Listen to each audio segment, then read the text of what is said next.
DD ने baby से पत्र व्यवहार आरंभ किया है। पत्र व्यवहार ये संज्ञा बहुत उपयुक्त नहीं इस प्रसंग में, क्योंकि बेबी की तरफ से अब तक कोई उत्तर नहीं आया है। जो हो, नायक ने अपनी तरफ से कोई कसर नहीं की है। वो नियम से हर तीसरे दिन बेबी को एक पत्र डालता आया है। तीसरे दिन भी इसीलिए कि जितना लंबा पत्र वो लिखता है, संघर्षरत और व्यस्त जीवन में इससे जल्दी पूरा कर पाना संभव नहीं। नायक ने अपने पहले पत्र में यात्रा का पूरा विवरण लिखा। चेहरे से चेहरे तक की यात्रा के संबंध में विस्तृत दार्शनिक काव्यात्मक टिप्पणियां लिखी। कालिदास का अहो लब्धम नेत्र निर्वाणम उद्धृत करते हुए उसने भली भांति ये समझाया कि रूप की महिमा क्या है। उसने बताया कि कहीं कहीं ऐसा विस्मयकर रूप प्रकट होता है कि देखने वाला सोच में पड़ जाता है कि ये मुझे पागल बनाने के लिए गढ़ा है ब्रह्मा ने, या स्वयं अपनी दृष्टि को सुख देने के लिए। जो हो, देखने वाले उस पगले का भी महात्म्य है अपना। कवि बिल्हण के शब्दों में तो हिमांशु अर्थात चंद्रमा के बिंब का होना भी नलिनी के होने से ही सार्थक होता है।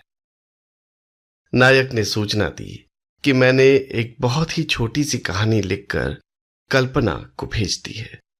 बहुत पहले मैंने एक बार लल्ला बाजार अल्मोड़ा में एक छोटे से प्यारे से लड़खड़ाकर चलने और तुतलाकर बोलने वाले बच्चे को देखा था, जो अपने बड़बोजियों यानी दादा की उंगली पकड़कर घूम रहा था। वो जो चीज भी देखता उसके बारे में पूछता। ओ क्या चीज छो बड़बाजियो? वो क्या चीज है दादाजी? दादाजी जवाब देते यथा, जुनालो छुभो, ये मक्का है बच्चे। बच्चा सुनकर सिर हिलाता, कहता जुनालो, और फिर सिर हिलाता। कभी कभी बच्चे के दादा दूसरे लोगों से बात करने में व्यस्त हो जाते, तब बच्चा उन्हें बार बार खींचता और अपना प्रश्न दोहराता विह्वलता से। हो बड़बाजियो, सुनाना आता, वो क्या चीज छुको? वो दादाजी सुनते नहीं। वो क्या चीज है, मैंने पूछा। दादाजी थोड़ा झल्लाकर पूछते, को चीज? कौन सी चीज? बच्चा पीछे टूटी चीज की ओर इशारा करता और बड़बोजू बता देते यथा, या गोरू छू गोरू। गोरू नहीं जानने? ये गाय है, गाय। गाय नहीं जानता? बच्चा फिर उसी तरह सिर हिलाता दोहराता, गोरू। मुझे मालूम नहीं कि इस वार्तालाप में ऐसा क्या था कि मैं उस दिन सुनकर एक साथ हंसने रोने को हो उठा। लल्ला बाजार शीर्षक से इसी घटना को मैंने लिख डाला है कहानी की शक्ल में।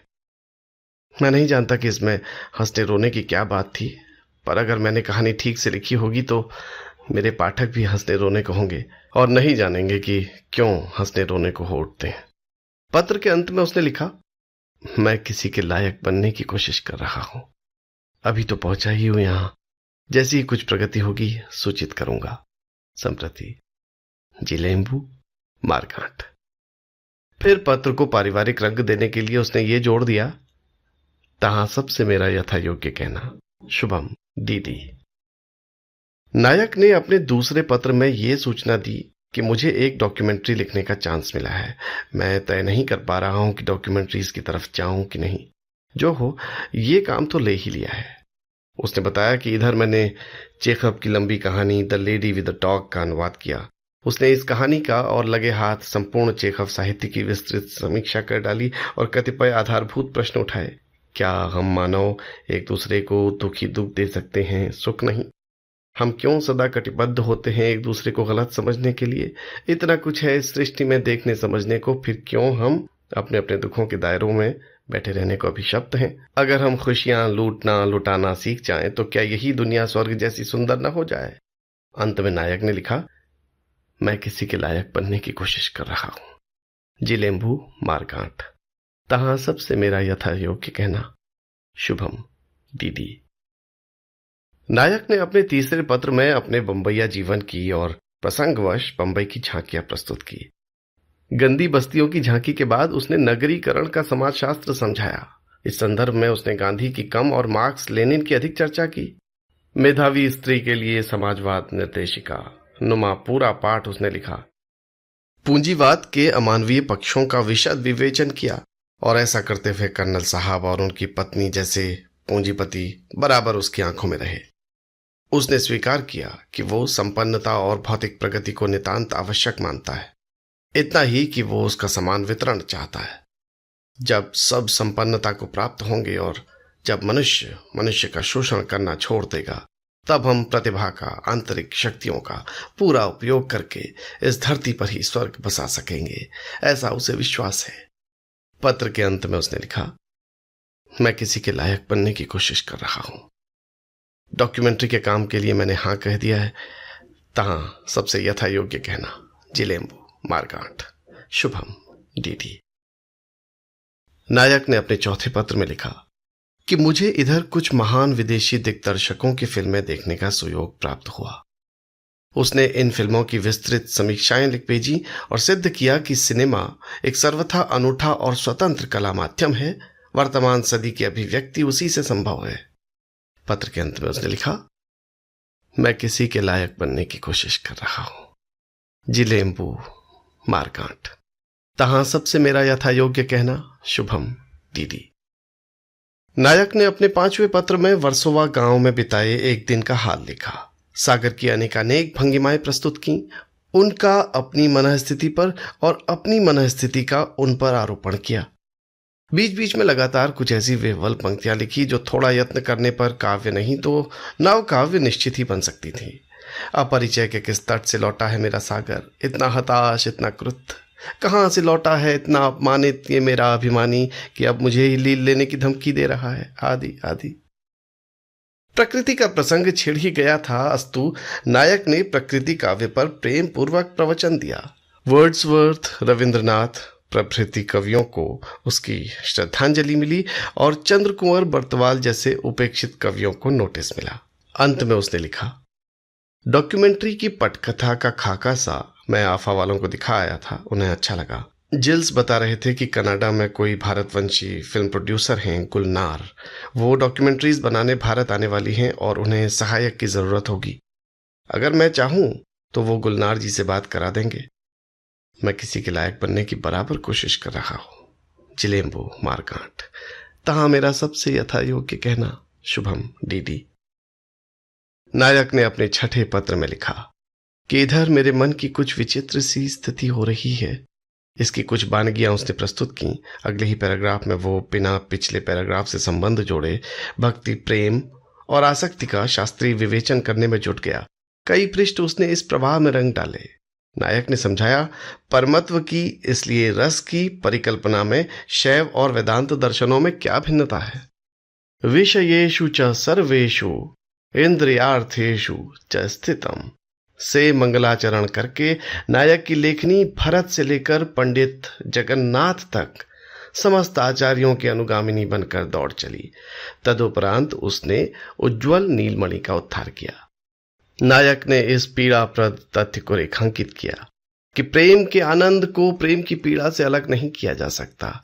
नित्य संयोगात्मक है प्रेम और नित्य वियोगात्मक।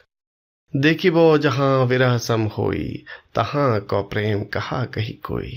नायक ने लिखा कि कदाचित चिर आतृप्ति ही प्रीति है, प्यास ही प्यार है, प्यारी जू को रूप मानो प्यास ही को रूप है। नायक ने जानना चाहा कि यदि प्यार प्यास ही है तो क्या प्यास का बुझ जाना प्यार का मर जाना नहीं है? क्या कोई खांटी प्रेमी इस उद्देश्य से प्रेम कर सकता है कि प्रेम को अंततः मार दे? क्या असली प्रेमी प्यास की विह्वलता बढ़ने से विचलित हो सकता है? क्या वो नहीं जानता कि इस प्यास का समाधान अतिरिक्त प्यास है? प्यार की पीड़ा का उपचार और अधिक प्यार है। नायक ने आग्रह पूर्वक स्थापना की कि जो हो ये चिर अतृप्त प्रीति तृप्ति मांगने की धृष्टता नहीं कर सकती। ये सही है कि काम अर्थात इच्छा रहित प्रेम नहीं हो सकता, लेकिन ये भी सही है कि जहां काम प्रमुख है वहां प्रेम हो नहीं सकता। काम रूप बिन प्रेम न होई, काम रूप जहां प्रेम न सोई। इसीलिए प्रेमी को अपनी ओर से बगैर किसी कारण प्रयोजन के प्यार करना चाहिए और इस प्यार में अतृप्ति तृप्ति आदि से कहीं लेश मात्र कोई अंतर नहीं पड़ना चाहिए। एक अंग बिनु कार नहीं, एक रस सदा समान, ऐसा होना चाहिए प्रेमी को। प्रीति विशुद्ध रूप से स्वांत सुखाय वृत्ति है। वो दूसरे से न कुछ मांगती है, न उसे देने का दंभ करती है। नायक ने कभी अपने से ये पूछने की आवश्यकता नहीं समझी कि जिस नायिका को पंडित की पुत्री होते हुए भी पुस्तकों से पांडित्य से कोई अनुराग नहीं है, उसे वो ये पांडित्यपूर्ण पत्र क्यों लिखता चला जा रहा है। हमारे मन में स्वाभाविक रूप से ये विचार उठ सकता है कि वो अपने पांडित्य का प्रदर्शन करके नायिका पर रौब गालिब करना चाहता है। मैंने भी इन पत्रों को ज्यों का त्यों उद्धृत नहीं किया है, तो इसी भय से कि कहीं मेरे विज्ञ पाठक मुझ पर ही ऐसा दोषारोपण न कर दें। किंतु नायक पर प्रदर्शन प्रियता का अभियोग लगाने से पूर्व हमारे लिए भैंस के आगे बीन बजाने वाली प्रदर्शन प्रियता स्वयं किंचित विचारणीय हो जाती है। इतना अवश्य कहना होगा कि स्वयं नायक पर इन पत्रों को लिखते हुए अपनी प्रदर्शन प्रियता अथवा मूर्खता कभी प्रकट नहीं हुई। सच पूछिए तो उसे ऐसा कभी अनुभव ही नहीं हुआ कि वो ये पत्र किसी खिलंदड़ लड़की को लिख रहा है। इस अद्वैत को क्या कहिए कि वो यही मानता रहा कि वहां दूसरे छोर पर इन्हें पाने के लिए नारी रूप में वो स्वयं ही बैठा है। इतना निर्मल हो चला था नायक का मन कि वो मानने लगा था कि प्रेम में जो भी तुम उसे लिखते हो, खुद अपने को लिखते हो। डायरी भरते हो तुम, और क्योंकि वो तुमसे अभिन्न है इसीलिए उसे भी पढ़ने देते हो। 11वां पत्र भेजने के बाद जो प्रसंगवश अकेलेपन के विषय में था और जिसमें यह सवाल उठाया गया था कि क्या आत्मा नामक वो अज्ञात वस्तु इसी अकेलेपन में दुबकी छिपी रहती है, क्या उस पर से अकेलेपन का आवरण हटाने के लिए किसी दूसरे के अकेलेपन का सहयोग आवश्यक होता है, और क्या इसी सहयोग को प्यार की संज्ञा दी गई है। नायक को अंततः नायिका का उत्तर प्राप्त हुआ, किंतु उत्तर की चर्चा करने से पूर्व हमें दूसरे छोर पर जाना होगा और कालक्रम में भी थोड़ा पीछे हटना होगा। जिस समय डीडी की पहली चिट्ठी अपने गंतव्य ब्रेमार, धार की तोड़ी, अल्मोड़ा पहुंची, बेबी घर पर नहीं थी।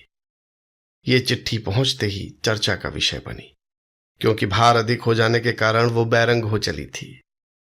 बेबी के पिता शास्त्री जी ने लिफाफा डाकिये के हाथ से लेकर उल्टा पलटा। प्रेषक का नाम ऊपर स्पष्ट लिखा हुआ था। जो कुछ प्रेषक के विषय में पहले अपनी पत्नी से और फिर ज्येष्ठ पुत्र से सुन चुके थे, वो उन्हें प्रेरित कर रहा था कि इस चिट्ठी को लौटा दें। लेकिन ऐसा करना भी उन्हें नाटकीय मालूम हुआ। उन्होंने चिट्ठी ले ली, मेज पर रख दी। जब पत्नी ने पूछा किसकी है, तब उसे सच सच बता दिया। पत्नी ने जानना चाहा कि लौटा क्यों नहीं थी, और लौटाई नहीं तो पढ़ क्यों नहीं ले रहे हो।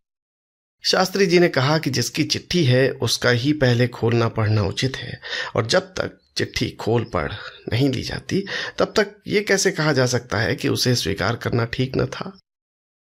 कह तो दिया शास्त्री जी ने, लेकिन मेज पर पड़ी चिट्ठी को देखकर उन्हें बराबर यही भ्रम होता रहा कि ये पत्र नहीं, ऐसे विस्फोटक पदार्थ का पूड़ा है जो एक धमाके से उनके घर परिवार की शांति भंग कर देगा।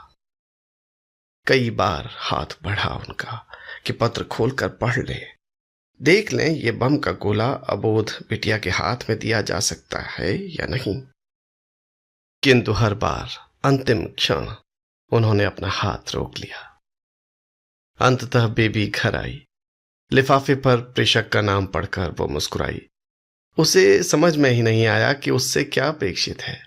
क्या वो उसी तरह इसे लेकर भाग जाए जैसे भाभियां भाइयों के पत्र लेकर भाग जाती हैं और बाद में उनका सार इस तरह सुनाती हैं मानो भाई साहब ने मौसम और अपनी तबीयत का हाल ही लिखकर भेजा हो, या वो इसे यहीं खोलकर तुरंत जोर जोर से उसी तरह पढ़ने लगे जैसे पिताजी के नाम आए भाइयों के पत्र पढ़ती हैं अनपढ़ मां को सुनाने के लिए। डीडी उसका क्या है, डीडी की चिट्ठी आने पर क्या करना होता है। प्रश्न महत्वपूर्ण था, एतत् संबंधी निर्णय भी। बेबी ने, जिसे डीडी नायिका मानता है लेकिन जो स्वयं को उस रूप में नहीं जानती, अभी बीच का सा फैसला लिया और कमरे की देहरी पर जाकर पत्र पढ़ने लगी मानो कमरे में अपेक्षित प्रकाश न हो। वो पत्र पढ़ती गई मन ही मन और विचित्र प्रकार से मुंह बनाती चली गई। पूरा पत्र पढ़कर उसने माथा पकड़ लिया और तब शास्त्री जी से नहीं रहा गया। क्या लिखा है, उन्होंने पूछा। रामायण, बिटिया ने सूचना दी।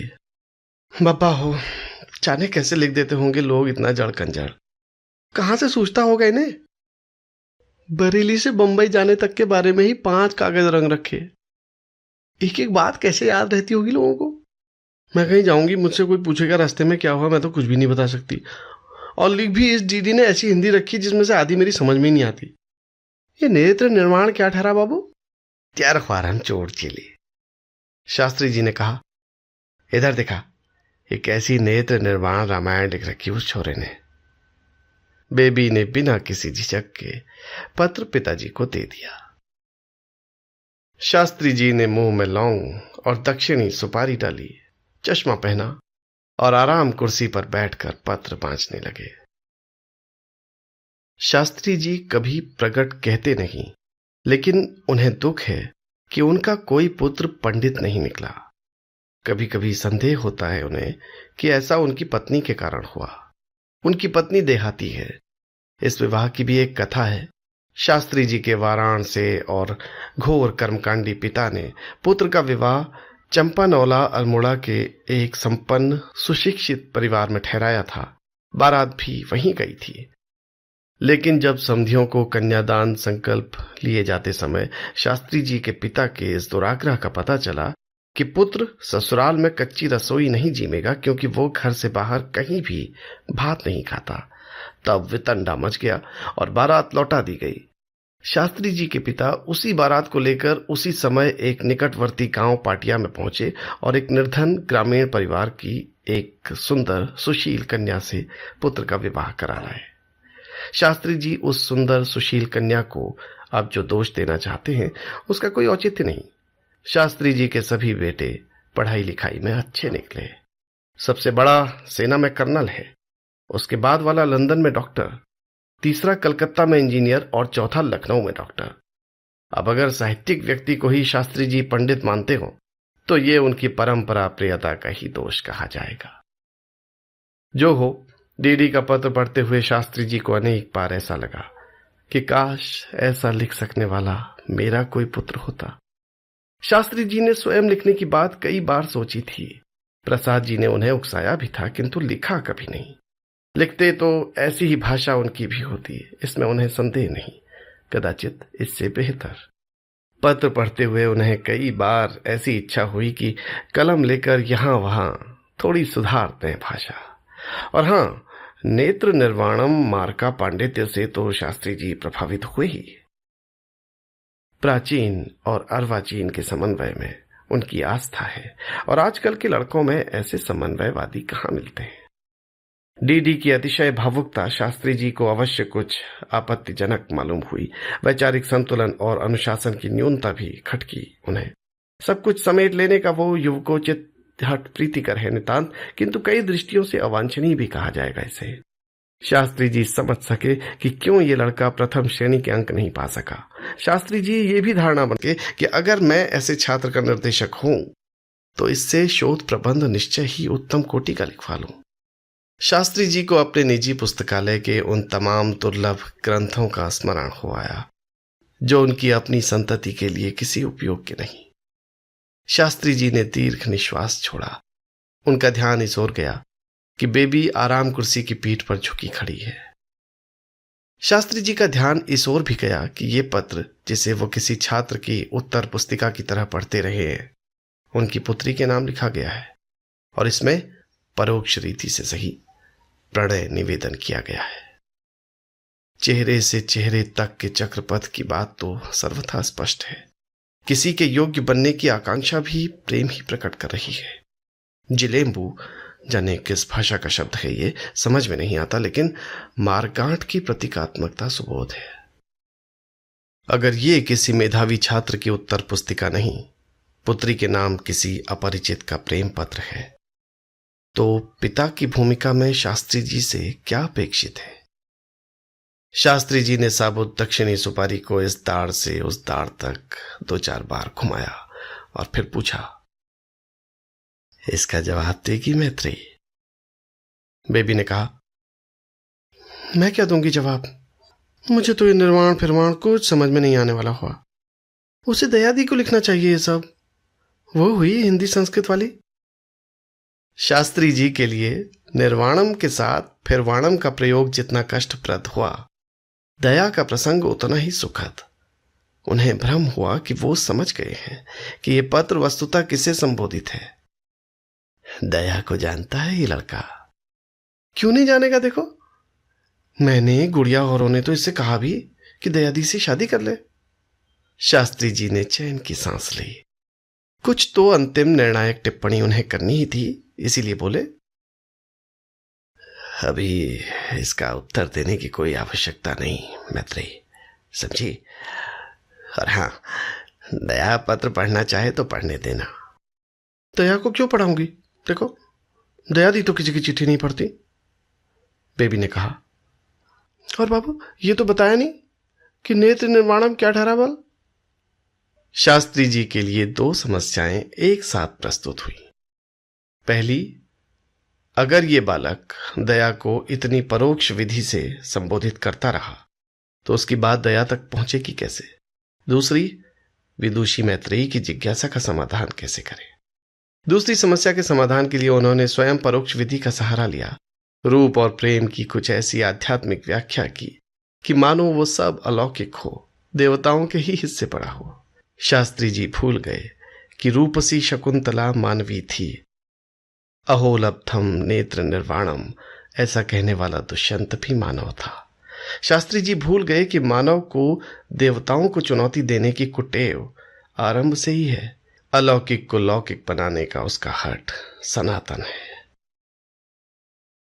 शास्त्री जी मारे लज्जा के धरती में विलीन हो जाएं। अगर मैं उन्हें यह बता सकूं कि डीडी के इस पत्र पर आपने जो शास्त्रीय टीका की है और जिज्ञासु पुत्री द्वारा आगामी पत्रों के संदर्भ में भी इस प्रकार के प्रश्न किए जाने पर आप आदत से लाचार जो टीकाएं करने वाले हैं, वो आपकी पुत्री में ज्ञान की ही नहीं, प्रेम की भी प्यास जगा जाएंगी। शास्त्री जी, आप अपनी विद्वता से नायक की विद्वता को उजागर कर रहे हैं।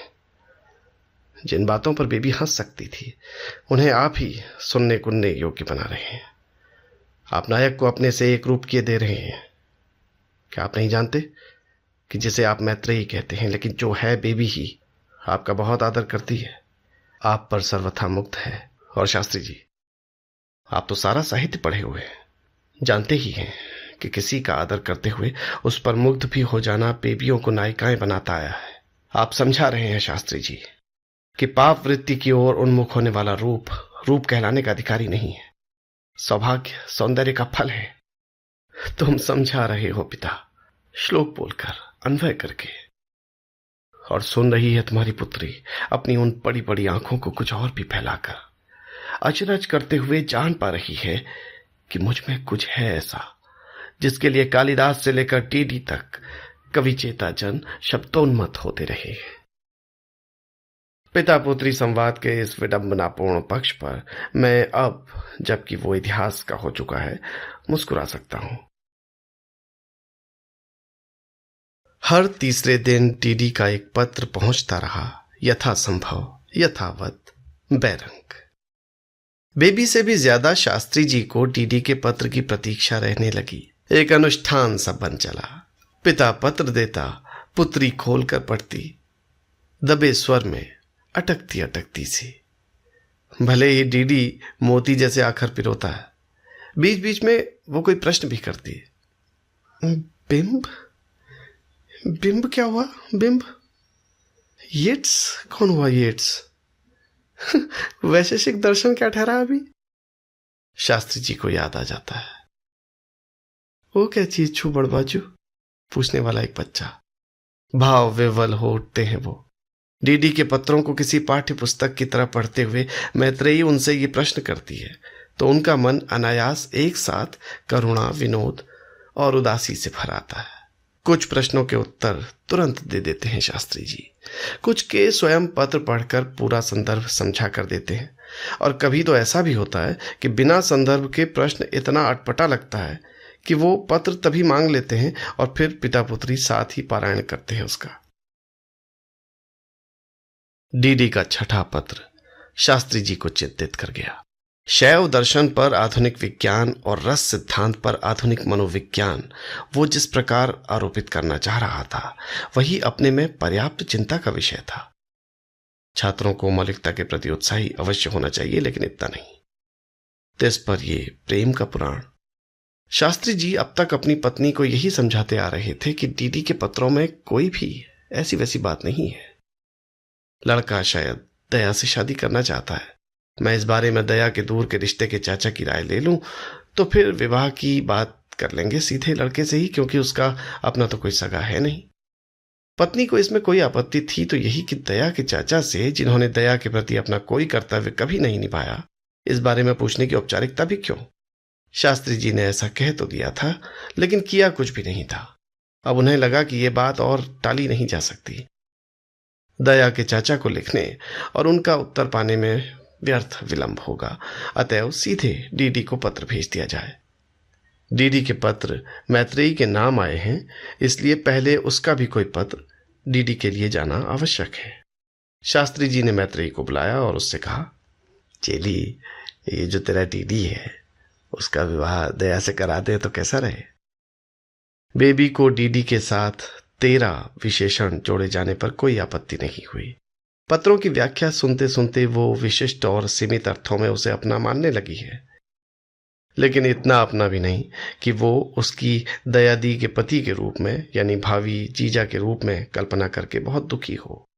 इतना अवश्य कहना होगा कि अब उसमें डीडी का दयादी से विवाह कराने का वो पहले जैसा उत्साह नहीं। डीडी मानेगा नहीं, हम सब लोगों ने उससे कितना तो कहा था। अरे तुम लोग बच्चे हो, तुम्हारी बात उसने हंसी मजाक समझी होगी। मैं लिखूंगा तो बात पर ध्यान देगा। अच्छा, पहले तू उसे एक पत्र भेज दे कि तेरे पत्र मिल गए हैं, पिताजी तुझे चिट्ठी लिखेंगे। चाहे तो तू भी दयादी की तारीफ कर देना, समझी। और तब बेबी ने लिखा डीडी के नाम अपना पहला पत्र। उधर से पत्र न आने के कारण नायक थोड़ा सा व्यग्र हो चला था। कहीं ऐसा तो नहीं कि वे नायिका को मिलते ही न हो, डाक विभाग ने काम करना बंद कर दिया हो, या डाकिया किसी गलत पते पर फेंक आता हो, या नायिका के अभिभावक इन पत्रों को नायिका के हाथ में पढ़ने ही न देते हो, या कहीं ऐसा तो नहीं कि नायिका ने जानबूझकर उसे अंत शंत पता लिख कर दिया हो। यह भी एक मजाक हो उसका। नायक डीडी है, इसलिए इन तमाम संभावनाओं पर विचार करता है, किंतु भगवान की दया से इन संभावनाओं को रद्द करता जाता है। बहुत सोच विचार के बाद वो इस निष्कर्ष पर पहुंचता है कि सारी बात उस दया नामनी के कारण अटकी हुई होगी। जब तक दया का कोई ठिकाना न कर दे, तब तक नायिका और नायिका के पिताश्री के लिए नायिका नायक प्रसंग पर ध्यान देना संभव नहीं। समस्या का एक ही समाधान है, डीडी स्वयं पहल करके इस दया का विवाह कहीं और करा दे। अगर वो ऐसा करा सका तो उसे पुण्य लाभ होगा, और ये पुण्य लाभ नायिका से उसके मिलन का मार्ग प्रशस्त कर देगा। महाराष्ट्र से ही गए थे कभी वे ब्राह्मण जो अब कुमाऊनी कहलाते हैं, लेकिन उनमें से बहुत कम ऐसे हैं जो अब लौटकर महाराष्ट्र में बस गए हों। बंबई के एक ऐसे दुर्लभ पंत परिवार के कुलदीपक कृष्णानंद से परिचय है डीडी का। बैंक में क्लर्क है, अफसर हो जाने की उम्मीद है, साहित्यानुरागी है, और सबसे बड़ी बात, एक बार उसके पिता ने कहा था कि हम तो 3 पीढ़ियों से बंबई में हैं, पहाड़ से संपर्क ही कट गया। तुम जाते रहते हो, कोई अच्छी सी लड़की हमारे किशन के लिए ढूंढ दो। वो अच्छी सी लड़की ढूंढ ली गई, दया। सुधा के विवाह की जो एकमात्र तस्वीर डीडी को भेजी गई है, उसमें दया ठीक कैमरे के सामने खड़ी है, लेकिन कैमरे की ओर देख नहीं रही है। थोड़ी बनी ठनी है, इसीलिए आकर्षक दिख रही है। दृष्टि थोड़ी सी झुकी हुई है, चेहरे पर सौम्य गंभीर भाव है। वो कुल मिलाकर एक ऐसी भली घरेलू कामकाजी लड़की प्रतीत हो रही है जिसके विषय में आपका यह कहना भी झूठ नहीं माना जाएगा कि वो साहित्यिक रुचि संपन्न है और कविताएं भी लिखती है। डीडी ने इस फोटो को लेकर तुरंत कृष्णानंद पंत से संपर्क किया। कृष्णानंद से उसने दया की इतनी प्रशस्ति की, ऐसी शब्दावली में की कि कृष्णानंद कुछ और ही समझ बैठा। फिर तुम उससे शादी क्यों नहीं कर लेते? डीडी ने सफाई में बताया। मेरा तो अभी खुद कोई ठौर ठिकाना नहीं है। कृष्णानंद ने जो कुछ समझा था गलत, वो और पुष्ट हो गया। एक मित्र का इस तरह प्यार की कुर्बानी देना विह्वल करने लगा उसे। वो बोला, वो तुम्हारे जमजमा जाने का इंतजार कर लेगी। तुम जिसे इतना अच्छा मानते हो वो क्या तुम्हारे लिए इतना भी नहीं कर सकती? और फिर जैसा तुम कह रहे हो, स्वयं उस लड़की ने संघर्ष का जीवन बिताया है। तुम लोग तुरंत भी शादी करना चाहो तो वो यहां संघर्ष के कुछ और दिन बिता सकती है। साहित्यिक लोगों की बातचीत में इस तरह का घपला हो ही जाता है। उनमें शब्दों के बहुत अधिक अर्थ निकालने की प्रवृत्ति जो होती है। डीडी ने अब जितना ही समझाया, कृष्णानंद उतना ही गलत समझता चला गया। अब एक ही उपाय था, उस फोटो को फिर सामने रखा जाए। फ्रेम से बाहर देखती हुई लगभग कट गई, किसी से बोलती वो जो खड़ी है एक और लड़की, कृष्णानंद का ध्यान उसकी ओर दिलाया जाए और कहा जाए कि मैं दया से शादी इसीलिए नहीं कर सकता क्योंकि मैं इस लड़की से शादी करना चाहता हूं, और इस लड़की से मेरी शादी इसीलिए नहीं हो पा रही है कि दया उसकी बड़ी बहन है, और जब तक बड़ी बहन की शादी न हो उसकी शादी की बात नहीं हो सकती। समझे? ऐसे समझाने पर तो साहित्यकार तक समझ जाते हैं। बेबी को कुछ भी लिखने में बहुत आलस आता है। बेबी को यह विश्वास ही नहीं हो पाता है कि कभी मैं कुछ लिख सकती हूं। शाला से गणित के अतिरिक्त किसी विषय का गृह कार्य मिला हो तो वो निसंकोच दूसरों से पूछ पूछ कर लिखती है, वैसे ही जैसे सब्जी दूसरों से पूछ पूछ कर छौंकती बनाती है। मात्र परीक्षा में यह संभव नहीं हो पाता, इसीलिए कठिनाई से उत्तीर्ण हो पाती है। डीडी को पत्र लिखते समय भी परामर्श असंभव है उसके लिए। पिताजी से पूछिए तो वो पूछ बैठेंगे, ये शब्द किस संदर्भ में लिखना है?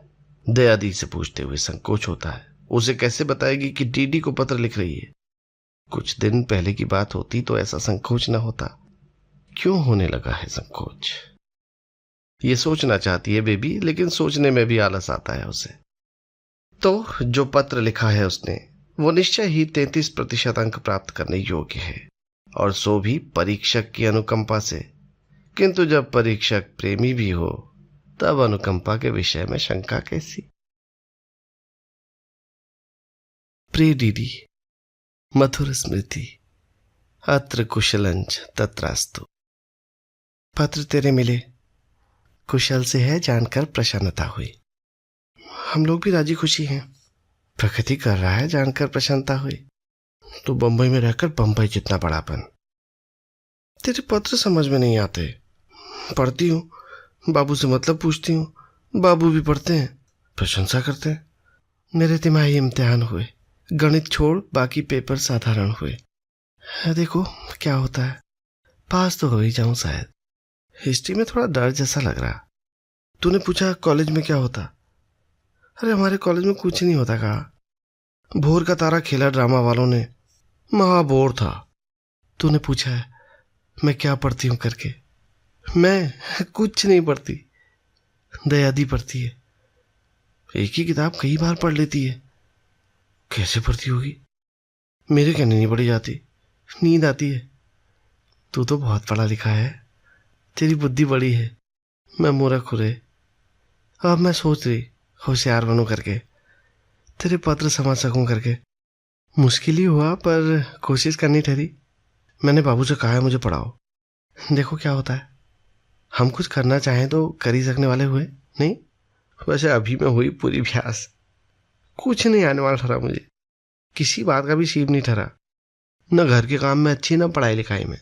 सुई में धागा भी नहीं डाल सकने वाली हुई। मैं नहीं ठहरी हो किसी लायक, लेकिन बनूंगी।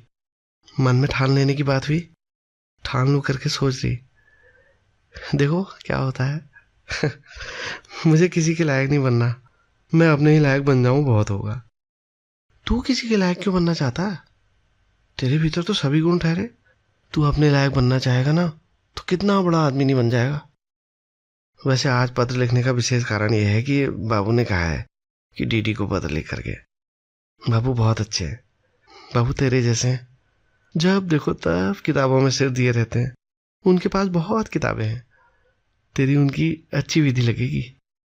बाबू तुझे पत्र भेजेंगे। हाँ बाबू, तेरी शादी दयादी से करने को कह रहे हैं। जो तुझे गृहस्थी बसानी हो ना, तो दयादी से भली लड़की नहीं मिल सकती। दयादी घर के हर काम में होशियार है, पढ़ने में भी। बीए में उसकी फर्स्ट क्लास श्योर है। संस्कृत में तो फूल में से फूल है, गणित में भी। देख तू शादी के लिए मना मत करना। अरे जीन से मंस कोई सच्ची मुच्ची थोड़ी होगी। मैंने यहाँ लड़कियों से पूछा, किसी ने नहीं देख सुन रखी तेरी घोड़े की जीन। तेरे पास उसकी तस्वीर है क्या? अच्छा, अब पत्र समाप्त कर रही हूँ, नींद आ रही। Bye bye, tata. तहाँ सबसे मेरा यथायोग्य कहना। अरे तू तो वहां अकेला ही ठहरा, जीन से मंस नहीं ठहरी तो अपने से ही कहना। शुभम, बेबी। बेबी ने इतना लंबा पत्र पहले कभी नहीं लिखा था। इसे पूरा करके उसे संतोष हुआ। उसमें विश्वास जगा कि कोशिश करने पर वो भी डीडी की तरह लंबा चौड़ा पत्र लिख सकेगी। पत्र को लिफाफे में डालकर उसने पता अंग्रेजी में लिखा। पते में और तो और शहर का नाम तक गलत लिखा हुआ था, मुंबई। डाक वालों की महती कृपा, पत्र ठीक ठिकाने पर पहुंचा और लगा भी ठीक निशाने पर। जो इस पत्र को चूम रहा है बार बार, ऐसे डीडी से हमारा इस पत्र की शुद्ध साहित्यिक दृष्टि से समीक्षा करना अनुचित ही कहा जाएगा। डाक वाले तक जब मुंबई को बॉम्बे समझ लेते हैं, तब हमारा बुद्धिजीवी नायक इस पत्र को प्रेम पत्र क्यों ना समझ ले। डीडी के अनुसार ये बहुत ही उच्च कोटि का प्रेम पत्र है। नायिका ने दयादी से विवाह की बात उठाई है तो पारिवारिक आग्रह के पालन के निमित्त ही। इसे अन्यथा समझना गलत होगा। नायिका ने स्पष्ट संकेत दिया है कि नायिका के पिता अर्थात नायक के भावी ससुर को नायक बहुत पसंद है। ये आशाप्रद तथ्य है। नायिका ने प्रेरक सूत्र दिया है, यदि संकल्प दृढ़ हो तो मानव क्या नहीं कर सकता, क्या नहीं बन सकता। मानव विशेष डीडी इसी संकल्प के सहारे अपनी समस्त अयोग्यता के बावजूद बेबी से प्रेम कर सकता है, उसका पति बन सकता है। वर्तनी की अशुद्धियां क्षम्य है। नायक 4-4, 6-6 पुस्तकें लिख चुके साहित्यकारों को गलतियां करते देख चुका है। भाषा का तेवर हर किसी का अपना होता है, इसमें तानाशाही नहीं चल सकती पंडितों की। नायिका की भाषा में प्रीतिकर आंचलिक रंग है। ये संस्कारी नायिका की विनम्रता है कि उसने अपनी कमियों को रेखांकित किया है और दया की तुलना में अपने को हीन ठहराया है। जो लड़की किसी और के क्यों अपने लायक बनो ऐसा कह सकती है, वो मूर्ख हो ही नहीं सकती। ये वचन ही इस बात का काट्य प्रमाण है कि नायिका का चिंतन अधुनातन है। यदि नायक और नायिका दोनों अपने अपने लायक बनने में जुटे रहे तो विश्वासपूर्वक ये कहा जा सकता है कि एक दूसरे के लायक बन जाएंगे। इस घर घुस्सू सदा दूसरों का मुंह जोड़ने वाले और दूसरों की दुहाई देने वाले समाज में नायक और नायिका को भला अपनी तरह अपने अपने योग्य बनने में जुटे हुए जीवन साथी कहाँ मिल पाएंगे। इसमें ऊहापोह और पुनर्विचार के लिए अब कोई स्थान नहीं। बात सारी तय है। दया का विवाह कृष्णानंद से करा दीजिए और फिर बेबी के साथ स्वयं फेरे लगाने की तैयारियां कीजिए। नायक ने नायिका पिता के पत्र की प्रतीक्षा भी नहीं की और माटुंगा जा पहुंचा दया कृष्ण मिलन का मंच तैयार करने के लिए। इसमें उसे आंशिक सफलता मिली। किशन के पिताजी ने कहा कि साम्य होता हो यानी कुंडलियां मिलती हों तो बात आगे बढ़ाई जा सकती है। उन्होंने डीडी को चिरंजीव कृष्णानंद पांडे का चिन्ह अर्थात जन्मांग चक्र भी दे दिया। शास्त्री जी का आरंभ में विचार था कि आयुष्मान देवीदत्त को विस्तार से पत्र लिखें, अपनी पुत्री के नाम अब तक प्राप्त उसके समस्त पत्रों का विवेचन करें। किंतु लेखनी उठाने पर उन्हें सद्बुद्धि प्राप्त हुई और उन्होंने डीडी से शास्त्रार्थ तब तक के लिए स्थगित कर दिया जब तक वो दया से विवाह करके जमाता न बन जाए।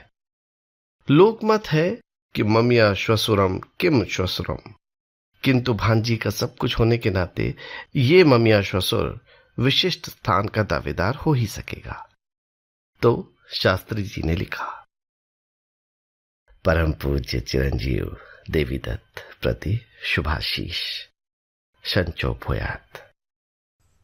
आयुष्मती मैत्रेयी के नाम भेजे गए तुम्हारे पत्रों के संदर्भ में मेरा पत्र भेजना साधारण शिष्टाचार के विरुद्ध ही कहा जाएगा, किंतु तुम जानते ही हो कि वयोवृद्ध होने पर और कुछ मिले न मिले, आवश्यकता अनुसार मर्यादा अतिक्रम करने या नूतन मर्यादा स्थापित करने की अनुज्ञा तो मिलती ही है। तो इस बूढ़े को धृष्टता का सुख लूटने देने में तुम्हें विशेष आपत्ति नहीं होनी चाहिए।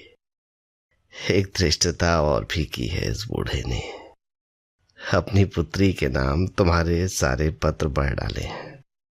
उसे समझाने के लिए पढ़ने पड़े, वैसे ये लाचारी सुखद ही रही है।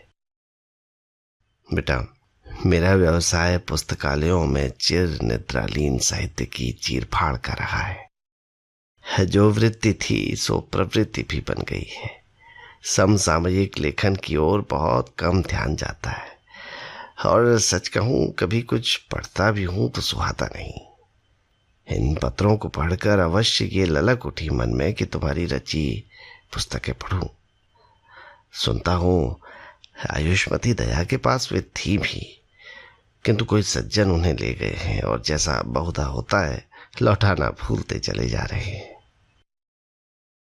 मैंने सुना नैनीताल में तुमसे बच्चियों ने दया की बात चलाई थी। सामान्यतः बच्चियों की बात इसी योग्य होती है कि इस कान से सुनकर उस कान से निकाल दी जाए, किंतु जितना मैं आयुष्मती दया को जानता हूं और जितना इन पत्रों के माध्यम से तुम्हें जान सका हूं, उसे देखते हुए यही कहने को बाध्य होता हूं कि बच्चियों ने ये बात तो बुद्धिमत्ता की ही कही।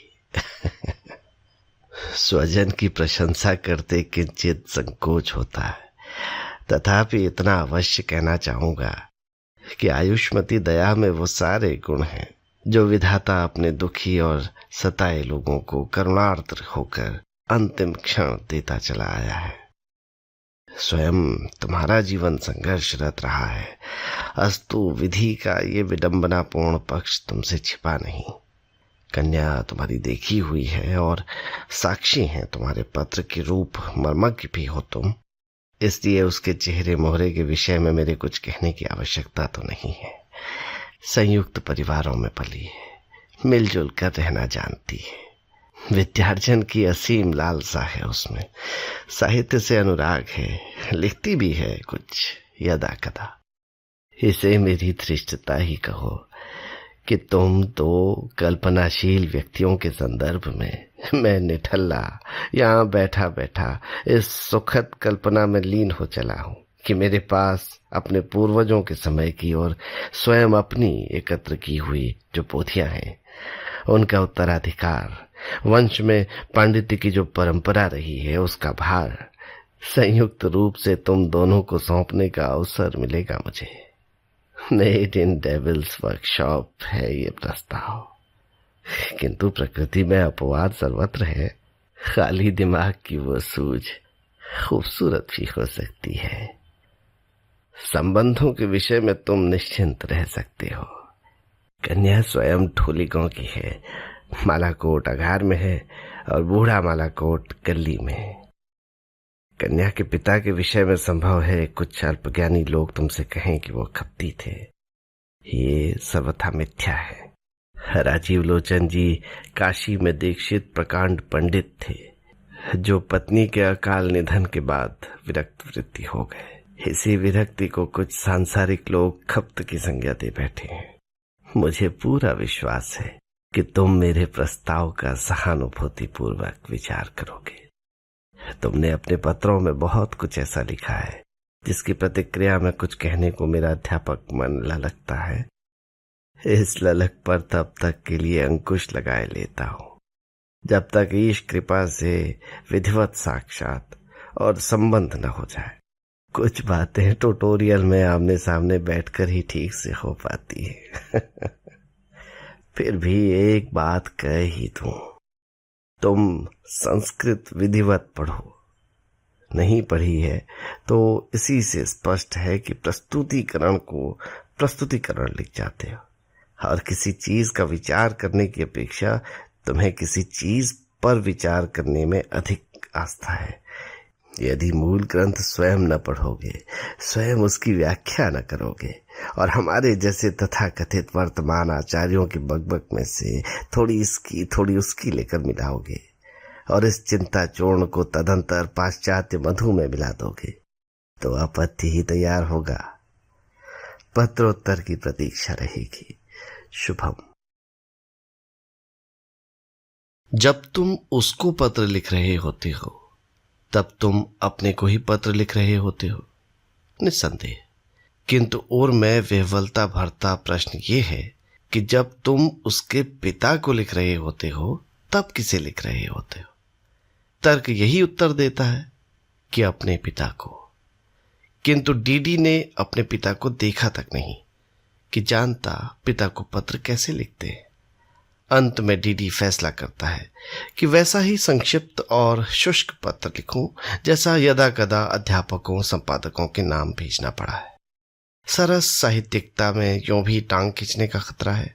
बुढ़ऊ ने पहले और एलानिया हल्के झटके में ही उसे हिंदी के उन यशस्वी लेखकों की पंगत में बैठा दिया है जिनसे वर्तनी की भूलें हो जाती हैं। अत्र कुशलंच तत्रास्तु, पत्र मिला, समाचार विदित हुए। ऐसे शुष्क रोजमर्रापन से अपने को बचाते हुए डीडी ने ये लिख दिया कि मैं आपके प्रस्ताव से धन्य हुआ, लेकिन दुर्भाग्य से उसे स्वीकार करने की स्थिति में फिलहाल नहीं हूं। जब तक रोजी रोटी का ठिकाना न हो जाए विवाह की बात सोचना व्यर्थ है। दया ने जीवन में बहुत कष्ट देखे हैं, उसे मेरे साथ विवाह करके और कष्ट झेलने के लिए बाध्य करना सर्वथा अनुचित होगा। दया वास्तव में बहुत सुंदर, सुशीला और सुयोग्य लड़की है। इसके लिए इसका जैसा ही एक वर मैंने यहाँ बंबई में खोज निकाला है, उसका चिन्ह भेज रहा हूं। यदि साम्य होता हो और आपको ये संबंध स्वीकार हो तो बात पक्की करा दूंगा। ये लोग मालौंज के पंथ हैं। लड़के का मालाकोट कुतालगांव में है और बूढ़ा मालाकोट सियोनराकोट में। लड़का बैंक में क्लर्क है, अफसरी की परीक्षा दी है और उसमें उसका उत्तीर्ण होना सुनिश्चित है। दिखने का अच्छा है, स्वभाव से शांत, कोई व्यसन नहीं है उसे। साहित्य अनुरागी है, बहनों के विवाह हो चुके हैं, अकेला बेटा है। कथाकारों को बहुधा एक दूसरे की रचनाएं पढ़ते ये आपत्ति होती है कि पात्र लेखक के हाथों की कठपुतली बने हुए हैं। उधर पाठकों को वही रचनाएं पढ़ते हुए बहुधा ये शिकायत होती है कि पात्र लेखक के हाथों में कठपुतली क्यों नहीं बने, उनसे वो ऐसा या वैसा क्यों नहीं करा सका। मैं इतना ही कह सकता हूं गहन निश्वास छोड़कर इस निर्जन कक्ष में कि काश पात्र लेखक के वश में होते, जीवन प्रवाह, नियति निर्देश लेखक के हाथ में होता। किंतु स्वयं ही आपत्ति भी कर सकता हूं कि यदि वैसा होता तो कथाएं न कोई लिखना चाहता न पढ़ना।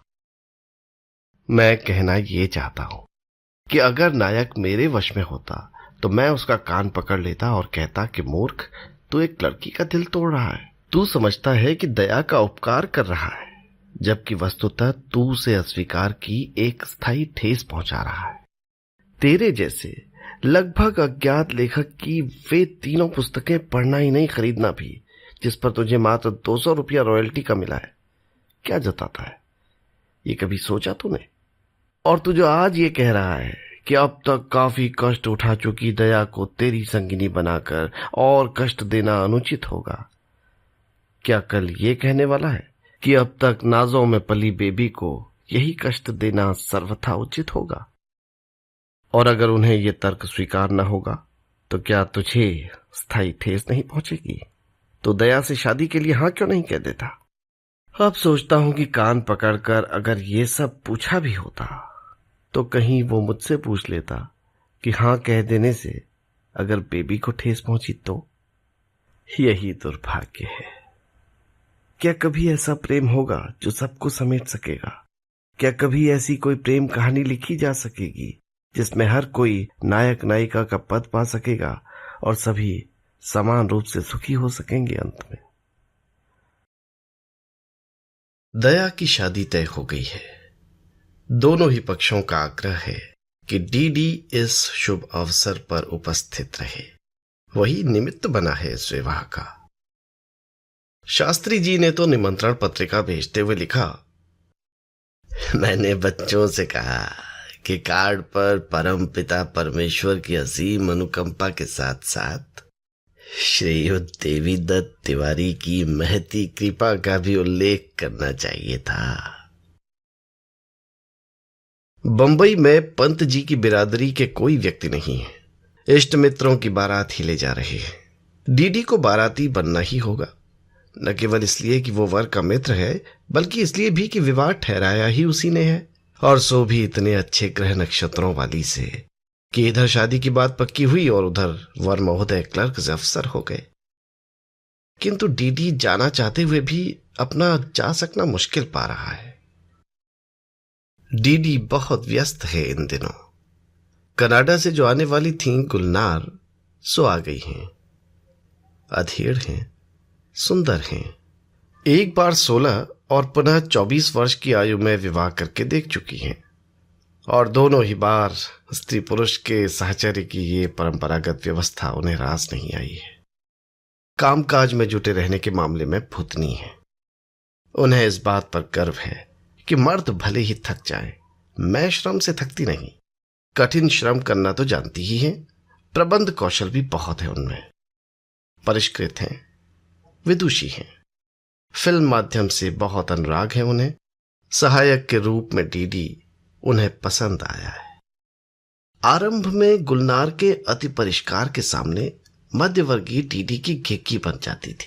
समझ में नहीं आता था कि जीन और टॉप पहनने वाली, सिगरेट शराब पीने वाली इस नारी से कैसे बात करे। अब खुल गया है, थोड़ा खुला है तो गुलनार पर प्रकट हुआ है कि वो केवल परिश्रमी और सरल ही नहीं, मेधावी भी है। पाश्चात्य सिनेमा और साहित्य का अच्छा ज्ञान है उसे, और कलात्मक सुरुचि से संपन्न है वो। आरंभ में उसे लगता था कि ऐसी औरत से कैसे बात की जा सकती है जो अपने को औरत न जता बता रही हो। अब उसे ऐसा अनुभव होता है कि ऐसी औरत से बात करने में भी एक सुविधा है जो औरत के रूप में प्रस्तुत न हुई हो। कभी कभी गुलनार डीडी को होटल में अपने कमरे में भी ले जाती है। नहा धोकर गाउन पहने वो उसके पास या सामने बैठी रहती है। यौवन गुलनार का बीत चुका है, लेकिन बनाए हुए है वो उसे साग्रह। इसलिए उसके संदर्भ में यौवन भार मंथरा विशेषण का प्रयोग करते हुए मेरी लेखनी हिचकती नहीं। काजू टूंगती, जिन एंड टॉनिक पीती, पटकथा के विषय में परामर्श करती हुई गुलनार के पीन पयोधर बहुधा दिख जाते हैं डीडी को। किंतु मोटे फ्रेम के पड़ने वाले चश्मे से झांकती गुलनार की नीली आंखें, जो उसे फ्रांसीसी मां से विरासत में मिली हैं, बराबर डीडी को यही संकेत देती है कि यहां पयोधर प्रदर्शन नहीं, पटकथा लेखन हो रहा है। काम पूरा हो जाने के बाद वो टेबल लैंप बुझा देती है, अपना हेड मास्टराना चश्मा उतारती है, टांगें किसी स्टूल पर रखकर एक बांह का तकिया बनाकर सोफे पर निढाल हो जाती है। अब उसके स्तन ही नहीं, पिंडलियां और जांघें भी यदा कदा झलक जाते हैं। कभी कभी गुलनार होटल से ही प्रसारित पाश्चात्य संगीत धारा बटन दबाकर मुक्त कर देती है, नाचती है अकेली और कहती है अंग्रेजी में, अफसोस तुम नाचना नहीं जानते, सीखते क्यों नहीं। और जब गुलनार नाचती होती है मंद मंथर किसी धुन पर, तो उसके उभरे किंतु कसे अंग आंखों के सामने घूमते किसी दोलक की तरह डीडी को सम्मोहित सा कर जाते हैं। ऐसे क्षणों में गुलनार की वे नीली आंखें कहती होती हैं, हां अब पटकथा लेखन नहीं, अंग प्रदर्शन हो रहा है। किंतु आवश्यक नहीं कि ये सब प्रयोजन ही हो, और हो भी तो ये कतई जरूरी नहीं कि वो प्रयोजन इसी सामने बैठे व्यक्ति से इसी क्षण हो। मुझे तुमसे कोई भय नहीं, ऐसा कहता है गुलनार का तन मन। ऐसा ही उत्तर गुलनार को दे सकना सीख रहा है डीडी। सहज साध्य नहीं है ये काम इस मूलतः मध्यवर्गीय नवयुवक के लिए, जिसे जीती जागती उघरी टांगें दुर्लभ जंतुओं की श्रेणी में रखनी पड़ी हैं अब तक। और चिकनी लोम रहित टांगें तो उसने पाश्चात्य फिल्मों और विज्ञापनों के अतिरिक्त कहीं देखी नहीं है पहले। कठिनाई कुछ और भी यूं बढ़ जाती है कि गुलनार प्रेम और यौन प्रसंगों की चर्चा निसंकोच करती है।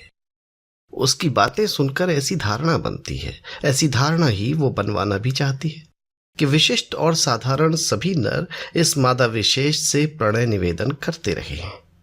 डीडी के मुंह से किसी भी अमेरिकी अभिनेता, लेखक, कवि, दिग्दर्शक का नाम निकला नहीं कि गुलनार के संस्मरणों में वो पतलून उतारता प्रकट हो जाता है।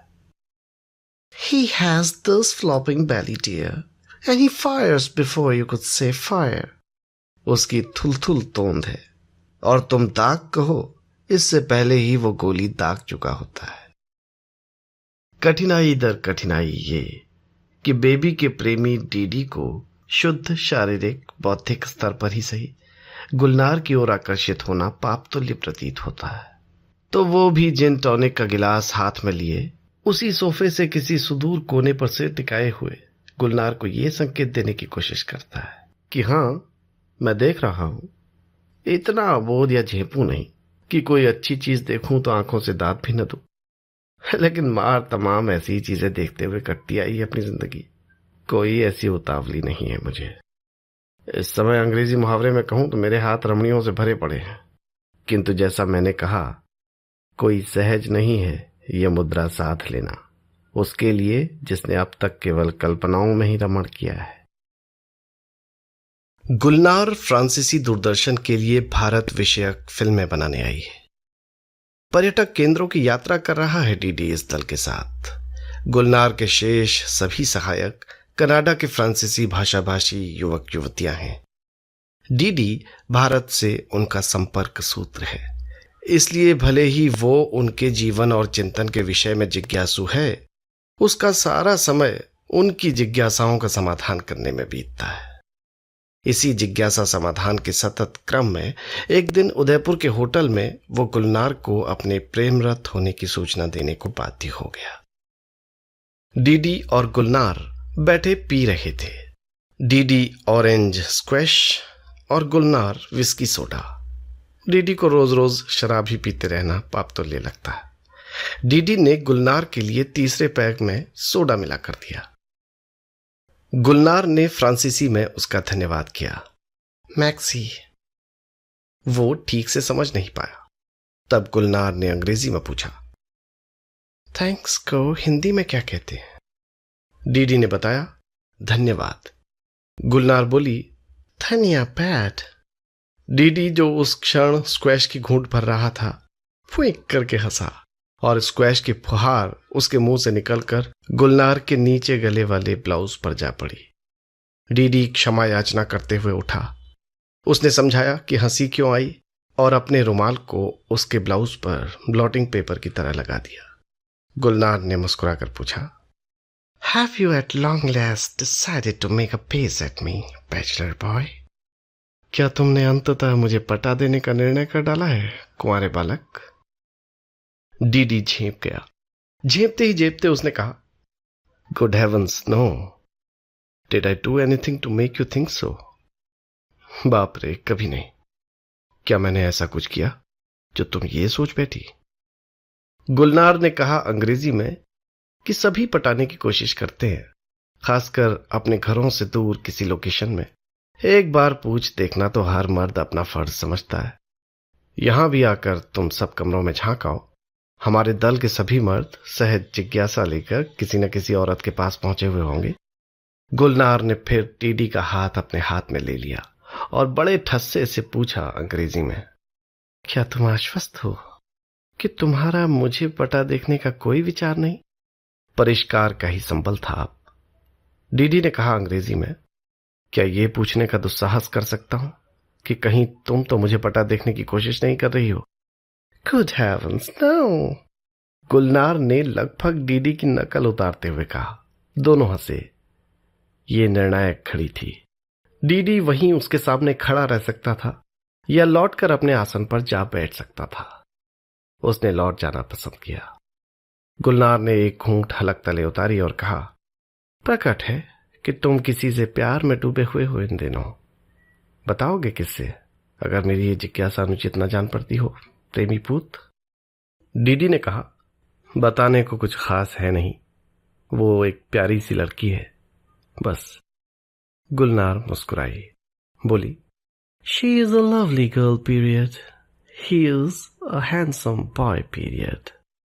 उस किस्म का प्यार मेरा जाना हुआ है, एक खास उम्र में अच्छा लगता है। तुम डीडी इस समय निश्चय ही अभी बहुत छोटे होगे। क्या उम्र है तुम्हारी? डीडी ने बताया, 21। गुलनार ने बचा हुआ पैक जल्दी जल्दी पिया, उठी। डीडी भी उठा।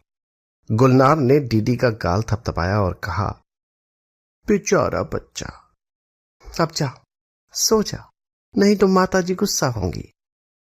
सुबह ठीक 6 बजे तैयार हो जाना। और हां, तुझे सलाह देने वाली मैं कोई नहीं होती, लेकिन अगर मेरे अनुभव से कुछ सीख सुनना चाहे तो वो यही है कि हम रचनाधर्मी कलाकारों के लिए जो चीज सबसे महत्वपूर्ण है वो यहां होती है, हमारे भेजे में। वहां हमारी या किसी की टांगों के बीच या पसलियों के पीछे स्थित नहीं है वो।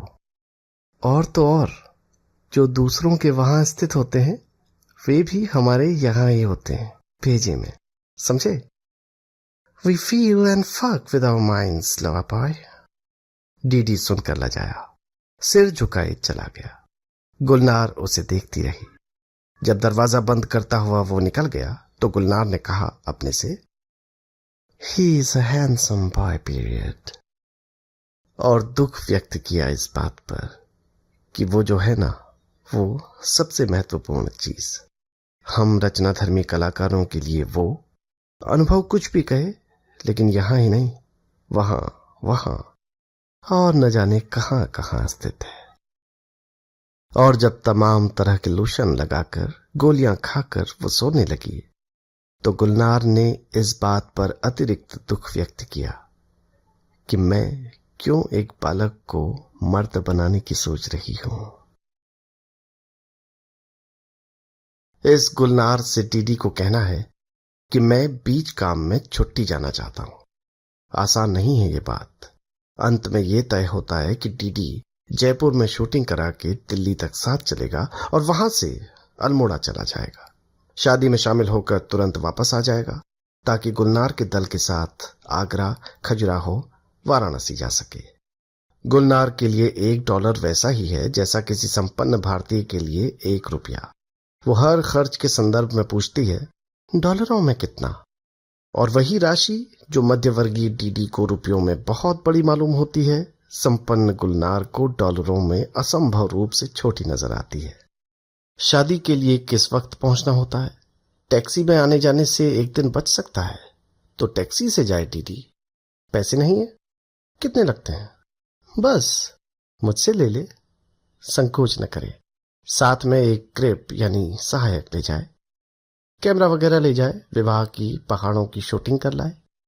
किसकी शादी है? She is a lovely girl period की तो नहीं, उसकी बड़ी बहन की। वंडरफुल। पर वो वहां मिलेगी तो? मिलेगी। Wonderful. Many happy landings. DD विवाह में दया को देने के लिए उपहार लेना चाहता है और यहां भी गुलनार उसे बजट से बाहर कर देती है और पैसे हठपूर्वक स्वयं दे देती है। तब डीडी अपने पैसों से एक और उपहार खरीदने में जुट जाता है। उसके लिए? गुलनार पूछती है। हां, उसके लिए, डीडी कहता है। गुलनार वे तमाम चीजें नापसंद कर देती है जिनमें से कोई एक डीडी लेना चाहता है और जो किसी भारतीय लड़की को देने के लिए सर्वथा उपयुक्त है। गुलनार के मस्तिष्क में भारतीय लड़की की जो कल्पना है वो उसकी दृष्टि पाजेब, हंसिया, घाघरा चोली, बोरला, परांदे, बनारसी स्टोल जैसी चीजों पर टिका रही है। अंत में डीडी बांधनी की एक सिल्क साड़ी लेता है। गुलनार पाजेब भी बनवा देती है, खास तौर से ऐसे चुनकर जो झनक झनक बजते हों। मेरी ओर से, वो कहती है, ताकि तुम्हें उसके आने की पूर्व सूचना मिलती रहा करे। पता है तुझे, मैं 16 की थी जब मैंने पहला विवाह किया। वो आइस हॉकी का खिलाड़ी था, वो जो था हैंडसम बॉय पीरियड। मैं चीयर लीडर थी, मैं जो थी लवली गर्ल पीरियड।